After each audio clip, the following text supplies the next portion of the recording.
আমি আপনার ঊর্ধ্বতন কর্মকর্তার সাথে কথা বলবো, লাগলে আমি সিএমের সাথে কথা বলবো।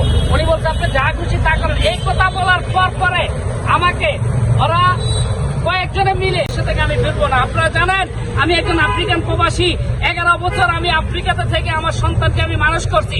এই সন্তানকে হাসিনা কেড়ে নিছে। আজকে হাসিনার পেটিশনে এই দালাল মহিলা ফারজানা আমাদের তারেক রহমানকে বলে অবৈধ, স্বরাষ্ট্রমন্ত্রীকে নিয়ে বিভিন্ন কথা বলে। আমি তারেক রহমান স্যারের কাছে লিখিতভাবে অনুরোধ করে আমি একজন শহীদের বাবা, আমি বলবো আপনি এই মহিলার বিরুদ্ধে যদি আপনার ভালো কোনো অবস্থান না নেন, আপনি মহিলাকে ফাঁসির দড়িতে না ঝুলান, তাহলে আমরা শহীদেরা মনে করবো আপনি আমাদের শহীদের সাথে গাদ্দারি করছেন। আমার ছেলে যদি রক্ত না দিত, আপনি স্যার আমেরিকা থেকে আসতে পারতেন না। আমার ছেলে যদি মারা না যেত, আপনার স্বরাষ্ট্রমন্ত্রী হইতে পারতেন না। আজকে আপনারা ক্ষমতার নষ্ট করছেন। আমরা আপনাদেরকে ওয়েলকাম জানাই।